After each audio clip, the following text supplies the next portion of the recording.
요새 정치권에서 가장 잘 쓰는 말이 내로남불이라는 말 같습니다. 서로 내로남불이라고 하지만 마치 내로남불이라는 말이 사자성어 같이 쓰이죠. 근데 제가 기억하기론 오래전에 이런 책이 나왔었습니다. 내가 하면 로맨스, 남이 하면 스캔들, 불륜이라는 말이죠. 그 말을 줄여서 내로남불이라고 부르기 시작한 것 같습니다. 그 책에 나오는 몇 가지 이야기를 한번 살펴보겠습니다. 남이 출세하면 워낙 아부를 잘해서이고 내가 출세하면 워낙 능력이 탁월해서이다. 남이 모르는 사람과 잘 어울리면 야합을 잘하는 것이고 내가 모르는 사람과 잘 어울리면 포용력이 넓은 것이다. 남이 각자 음식값을 내자고 제안하는 것은 이기적인 사고방식이고 내가 각자 음식값을 내자고 제안하는 것은 매우 합리적인 사고방식이다. 남이 자기 의견만을 주장하면 고집불통이기 때문이고 내가 내 의견을 주장하는 것은 신념이 워낙 뚜렷해서 그렇다. 남이 말끝마다 어머니를 찾으면 마마보이라는 증거고 내가 말끝마다 어머니를 찾으면 효심이 무척 깊다는 증거다. 남이 열을 내는 것은 다혈질이기 때문이고 내가 열을 내는 것은 풍부한 감성 때문이다. 남이 말을 느리게 하면 듣는 사람이 우라통 터지지만 여러분들 우라통 터지세요? 저는 상당히 듣는 사람까지 차분하게 만드는 그런 기술을 가지고 있다고 생각합니다. 제가. 남이 못생기면 우습게 생긴 것이고 내가 못생기면 부담 없이 생긴 것이다. 남이 굳은 일을 도맡아 하면 머슴근성이 있는 것이고 내가 하면 살신성인의 정신이 있는 것이다. 너희 집 개가 우리 집 개를 물면 당연히 치료비 일체와 정신적 피해 보상까지 받아야 하고 특히 그런 개는 동네의 안전을 위해서 빨리 없앨수록 좋다. 우리 집 개가 너희 집 개를 물면 개 싸움에 굳이 사람까지 나서야 하겠는가? 그런 내용입니다. 건강한 사람들은 이런 얘기를 듣고 우스개로 넘길 수 있지만 정말 심각한 사람은 정말 그렇게 생각하면서 이게 내로남불이라는 걸 모른다는 것입니다. 그 놈은 확실히 그런 놈이고 나는 홀로 세상의 온갖 짐을 지고 가는 사람이다. 그렇게 생각하는 것이죠. 우리 주변에 늘 일어나는 문제들입니다. 예수께서 잡히시기 전날 밤에 제자들과 함께 둘러앉아서 식사를 하셨습니다. 그러면서 너희 가운데 한 사람, 곧 나와 함께 먹고 있는 사람이 나를 넘겨줄 것이다. 그렇게 말씀하셨습니다. 여기에 제자들은 저마다 나는 아니지요? 라고 예수님께 물었습니다. 이 묘한 물음의 의미를 한번 추적해 보겠습니다. 첫 번째, 나는 아니지요? 라고 하는 물음에는 나는 아니지만 분명히 저놈은 맞다 하는 고발이 숨겨져 있는 것입니다. 이미 제자들 사이에도 모든 인간관계가 다 깨져 있었습니다. 예수님이 십자가에 달리시기 직전에는 저마다 다 뿔뿔이가 되어 버렸습니다. 처음 만나서 동지적인 사랑을 누리던 사랑과 정겨움은 이미 깨져버렸고 조금씩 기울어진 인간관계가 서로 참을 수 없는 지경이 되었습니다. 예수님께서 예루살렘으로 오시는 과정, 길에서 이미 그런 일들이 발생했습니다. 제자들은 예수님은 순환예고를 하고 예루살렘으로 가시는데 서로 누가 더 높으냐 하고 길거리에서 다투다가 예수님에게 대판꾸중을 들었습니다. 그리고 제일 사랑받는 제자인 야고보와 요한은 나중에 예수님 한자리 하실 때 하나는 오른편 하나는 왼편에 우리를 특채해달라 이렇게 부탁을 했습니다. 그리고 그것이 다른 제자들에게 들통이 나서 또 한바탕 대판 싸움이 일어났습니다. 그들의 형제적 관계는 금이 갔고 한 번 떠난 마음은 돌이킬 수가 없었습니다. 그들은 서로 상처를 받고 서로 피해를 입었다고 생각하게 되었습니다. 그래서 이들은 차례로 나는 아니지요? 라고 묻는 것입니다. 그 물음 속에는 분명히 저놈은 맞습니다 라는 고발이 숨겨져 있는 것입니다. 두 번째는 나는 아니지요 라는 뜻 배후에는 이미 예수님을 향한 깊은 배반의 상처가 감추어져 있습니다. 아니, 자신의 상태는 자기가 잘 알 텐데 뭐 예수님께 물어볼 필요가 뭐 있어요? 나는 아니지요? 아니면 그만이지.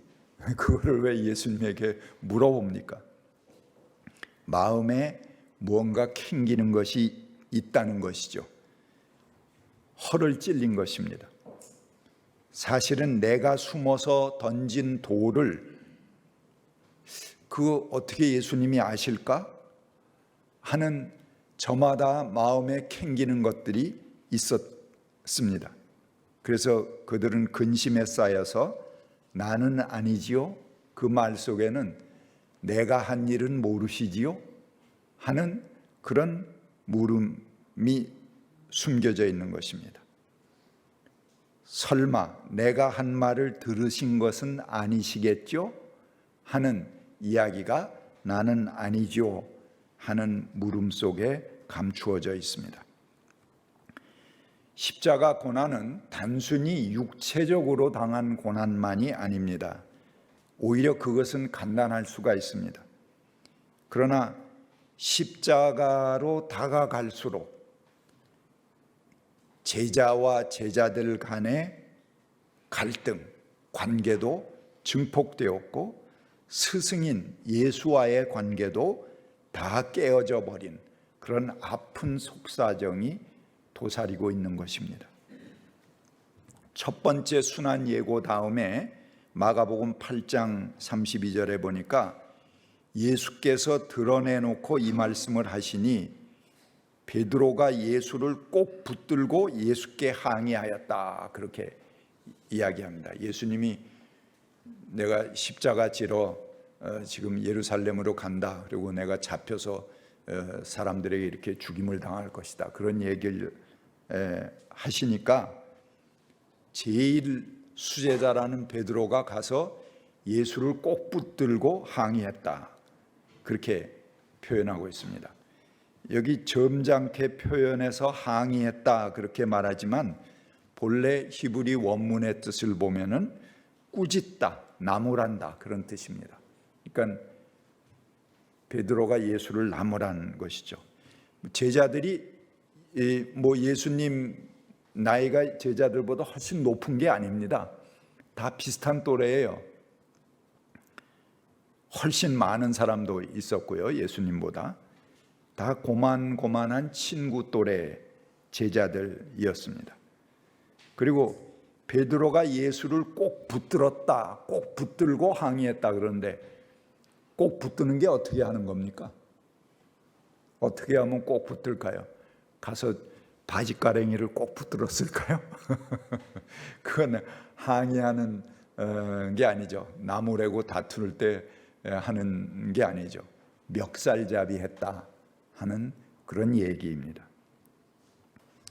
변화산 위에서 예수님께서 엘리야는 이미 왔다 그렇게 얘기하셨습니다. 그 엘리야를 보고 제자들이 여기가 좋다고 그렇게 얘기하니까 야, 엘리야는 이미 와 있어. 그런데 그를 두고 기록한 대로 사람들은 그를 함부로 대하였다 그렇게 말씀하셨습니다. 여기 엘리야를 빗대서 이야기하셨지만 그는 세례 요한일 수도 있고 예수님 자신일 수도 있습니다. 예수는 예언자는 고향에서 존경받지 못한다 그런 말을 본인을 배척하는 고향 사람들을 보고 섭섭해서 그런 말씀을 하기도 하셨습니다.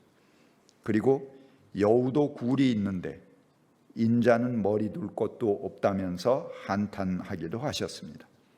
예수님 안에 깊은 고독이 있었습니다. 이런 갈등은 예수님 머리에 향유를 부은 여인 그 기사에서 아주 절정을 이룹니다. 제자들은 화를 냈습니다. 그리고 어찌하여 이렇게 값비싼 향유를 낭비하는가? 이 향유는 300데나리온 이상에 팔아서 그 돈을 가난한 자에게 줄 수 있었겠다 그렇게 말했습니다. 한 데나리온은 노동자 하루의 임금입니다.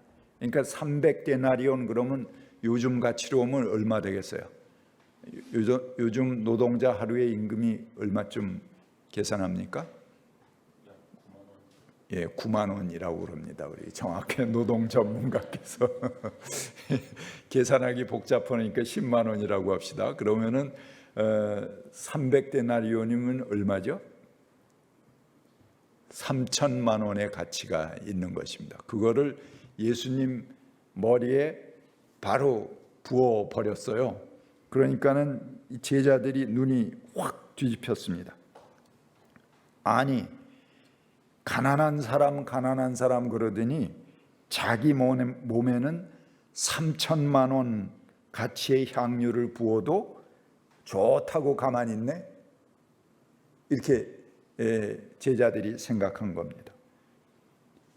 이런 이중적인 가치를 가진 사람이라면 내가 헛따라왔구나.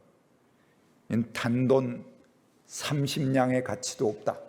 이렇게 판단하고 곧바로 나가서 예수를 은돈 30냥에 팔아 넘겼습니다. 유다는 그 예수님의 다른 제자들하고 달라요. 이스카리옷 유다 그러잖아요. 이스 그러면 남자라는 말이고 카리옷이라는 것은 그 도시입니다. 유일하게 예수님 제자들은 전부 북부 갈릴리 초원 사람들이죠. 그런데 유다만 도시 사람이에요. 그래서 계산이 빠르고 셈도 빠르고 그러니까 아마 회계하는 그런 역할을 맡고 있었던가 봐요. 그러니까 딱 보니까는 3천만 원이거든. 야, 이거 저걸 한 번에 그냥 쏟아부? 그리고 가만히 있어 그걸 좋다고? 이건 내가 잘못 따라왔어. 이렇게 하고 바로 나가서 팔아버린 겁니다. 남달리 다혈질이고 과격하고 의협심이 강한 유다는 그 스승의 뜻모를 행동을 참아내지 못했습니다.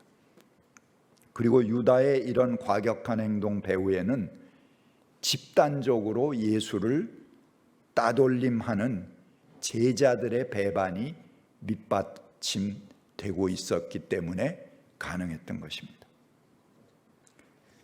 이런 배반은 유다만이 아니었습니다. 그 제자들의 행동이 석연치 않았습니다. 베드로도 예수를 모른다고 부인하고 스승을 배반했습니다. 모든 제자들이 예수를 버리고 도망갔습니다. 결국 십자가와 부활의 자리, 그 자리에는 제자들은 없었습니다. 그리고 부활하신 예수가 그들 앞에 나타났을 때도 그들은 믿지 않았습니다. 그 부활하신 예수를 보고도 마음을 풀지 못했습니다.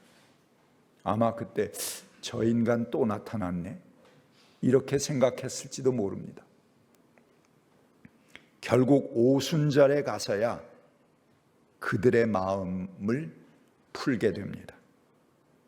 오순절 이후에, 성령이 임하신 이후에 그들은 그를 찌른 것은 나의 허물이요 라고 고백하는 것입니다. 자기 자신을 보게 된 거죠. 오순절 이후에. 그 전까지는 계속 내로남불이었다. 오순절 이후에 자기를 보게 된 겁니다. 그 전까지 그들은 예수에 대해 어긋난 마음을 가지고 있었고 가까이 있었기에 오히려 더욱 그를 제대로 볼 수가 없었습니다. 타인의 가치를 정확히 볼 수 있는 것은 매우 힘든 일입니다. 특별히 가까이 있는 사람의 가치를 읽는 것은 더욱더 힘든 일입니다. 제 딸이 아주 오래전이지만 담양에 있는 대안학교를 나왔습니다. 여기 김동환 장로님 딸하고 같이 동창인데요. 2회 졸업생입니다. 그래서 1학년 때에 3학년은 없었어요. 2학년하고 1학년만 있었던 때입니다. 그런데 하루는 2학년 선배들이 후배를 불러내서 운동장 몇 바퀴, 그래서 벌을 줬다고 합니다. 그래서 1학년들은 이제 퉁퉁 불어서 운동장을 뛰면서 후배들이 집단 반발을 했습니다. 아니, 왜 우리가 이유도 모르고 운동장을 뛰어야 되는가? 이 군대식으로 이렇게 해야 되는가? 인성을 중시하는 학교라는 그런 대안학교에서 선배들이 고작 이런 식으로 강압적으로 후배들을 대하는가? 그렇게 해서 이 분노가 그냥 터쳐 나온 거예요. 그래 애들이 전부 운동장에 앉아서 자기들끼리 분을 토해내면서 성토하기 시작을 했습니다. 뒤늦게 이런 상황을 알게 된 선생님이 2학년, 1학년을 분리해서 너희는 너희들끼리 얘기하고 1학년 너희는 너희들끼리 얘기해라. 그렇게 토론할 것을 제의했습니다. 그래서 서로 따로 나눠갖고 선배들은 아니 저놈들이 이렇게 선배들에게 버릇없이 이럴 수 있는가 하는 것을 성토했고 1학년들은 이게 도대체 군대냐 뭐냐 저희들이 뭐 얼마나 그 권위가 있다고 이러냐 그러고 선배들을 성토하고 서로 양쪽으로 이제 분을 한참 토해내다가 어느 정도 시간이 경과된 후에 선배들 중에서 그런 반성이 나왔습니다. 후배들에게 그렇게 강압적인 방법을 쓴 것은 옳지 않았다 하는 이야기를 한 사람들이 한둘 나오기 시작했습니다. 그리고 후배들도 우리가 선배들이 오해할 만한 그런 행동을 하는 것은 잘못이다 하는 그런 반성이 나오기 시작했습니다. 서로 수습책을 논의하는 과정에서 사감 선생님이 후배들의 토론장으로 흥분을 감추지 못하고 달려왔습니다. 그리고 그 1학년 학생들에게 이런 얘기를 해줬습니다. 내가 굿뉴스를 말해주겠다. 지금 선배들이 심사숙고하다가 너희들에게 공식적으로 사과하기로 결정했다. 그 소식을 듣자 갑자기 1학년 전체에 눈물이 터져 나왔습니다. 그리고 1, 2학년이 다시 만난 자리에서 서로 내가 잘못했다고 부둥켜 안고 사과하고 그동안 불편하게 생각했던 점을 몇 사람이 즉석 발언을 통해서 솔직하게 이야기를 했습니다. 그런 과정에서 이해하지 못했던 상대의 마음을 이해하게 되고, 그리고 여기저기서 흐느껴 우는 소리가 나오게 되었습니다. 그래서 서로 훌쩍거리면서 울다가 취침 시간을 훨씬 넘겨서 서로 선후배가 한참 얼싸안고 지내는 이 즉석 부흥회가 된 거죠. 그런 시간을 가졌다고 합니다. 일의 발단이 어찌 되었든지 무슨 일이었든지 이런 것은 하나도 중요하지 않습니다. 그 해결하는 과정 자체가 너무나 아름답습니다. 이야기를 듣는 제가 다 가슴이 찡해졌습니다. 그래, 어른들도 하지 못하는 일을 참 너희들이 훌륭하게 해냈구나. 참 아름답게 잘했다. 제가 칭찬해 주었습니다. 그것을 계기로 학생들의 기숙사가 달라졌습니다. 전에는 학년별로 1학년 기숙사, 2학년 기숙사 이렇게 따로 썼는데 그 다음부터는 1학년부터 3학년까지 모두 골고루 나누어서 한 방에서 지낼 수 있도록 그렇게 했다고 합니다. 딸이 2학년 됐을 때 이런 고백을 했습니다. 아빠, 참 지난 1년 지나간 것이 참 너무나 아까워요. 그때는 왜 그렇게 공연히 선배들이 미웠는지 그리고 원망스러웠는지 몰라요. 함께 생활해 보니까 그렇게 좋을 수가 없는데 이렇게 좋은 선배들을 괜히 미워하면서 1년을 지내왔구나 하고 생각하니 지나간 1년이 너무나 부끄러워요. 그리고 너무 아까운 생각이 들어요. 이렇게 제게 말했습니다. 집단의식이라는 것은 참으로 무서운 것입니다.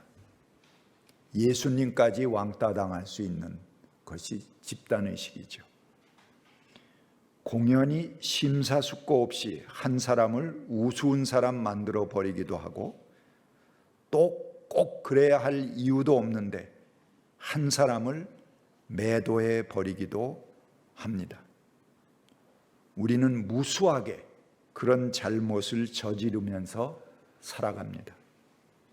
아무런 성찰 없이 항상 자기는 보지 못하고 남의 들보만 드러내면서 살아갑니다. 향유 사건 이후에 제자들은 예수를 의심의 눈으로 보았습니다. 이에 예수님은 일일이 변명하지 않았습니다. 제자들은 예수님의 깊은 뜻을 알려고도 하지 않은 채 자신들이 가지고 있는 잣대로 예수를 평가했습니다. 그래서 결국은 스승을 팔아먹는 자리까지 갔습니다. 그들은 머리로만 예수를 평가했습니다. 한번 휩싸인 미친 광풍은 광증으로 집단적인 따돌림의 대상으로 예수를 평가했던 것입니다. 이때 제자들은 무기력했습니다. 자신들이 가난한 사람을 내세우는 명분만큼 그들은 행동하지 못했습니다. 오순절 이전까지 그들은 단지 뜻 모르고 예수를 따라다니는 사람들일 뿐이었습니다. 예루살렘 고난의 현장이 가까워지면서 그들이 가진 부담감은 서로를 헐뜯고 스승을 배척하는 결과로 그들의 부담감을 덜어내었습니다. 그들은 제자와 스승 사이에 서로가 서로에게 냉혹한 비난자일 뿐이었습니다. 자신들은 나서지 않으면서 공연히 앞에 나서서 일하는 사람을 비판하고 입에 오르락내리락하고 그를 매도하는데 재빨랐습니다. 후에 유다의 입맞춤, 그것은 그 배신의 절정입니다. 그가 선생님하고 부르면서 예수님에게 다정하게 다가가서 입을 맞추었지만 그것은 사랑의 입맞춤이 아니었습니다. 이 사람 잡아가세요 하는 표시였죠. 그러나 예수님은 그 입맞춤까지도 호응해 주셨습니다. 자신의 입을 편하게 그에게 맞추어 주셨습니다. 그리고 유다와 함께 예수를 잡으러 온 대제사장의 귀가 잘려나가자 오히려 그의 귀를 다시 붙여주시며 그 귀를 자른 제자를 나무라셨습니다. 칼을 쓰는 자는 칼로 망한다, 그렇게 설명해 주기도 하셨습니다. 제가 기도로 오늘의 이야기를 마치겠습니다.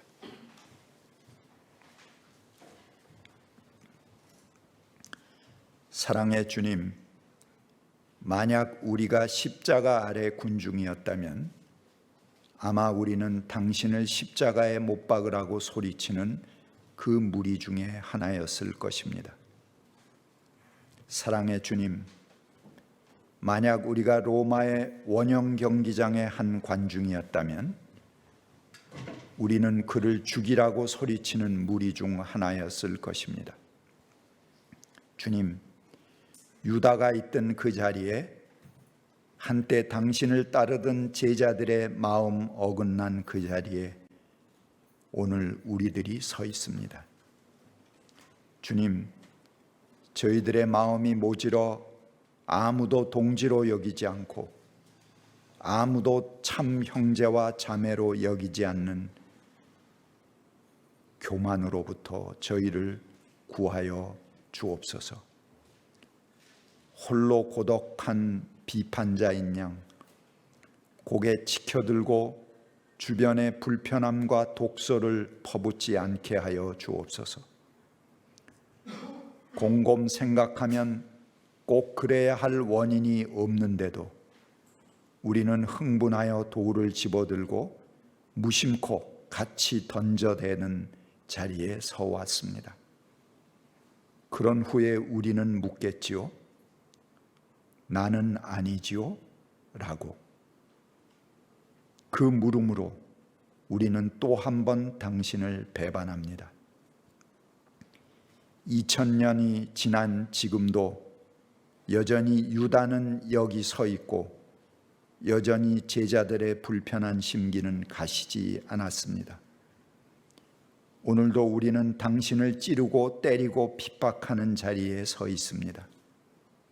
주님, 우리들의 오순절은 왜 이리도 긴지요? 오 주님, 언제쯤 우리의 마음이 맑아져 모든 풍진 가라앉히고 흔쾌히 당신만을 따라 나서게 될까요?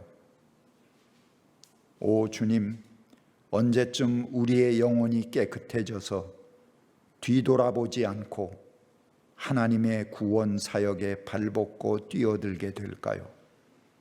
주님, 우리에게 평안을 주옵소서. 예수님 이름으로 기도드립니다. 아멘.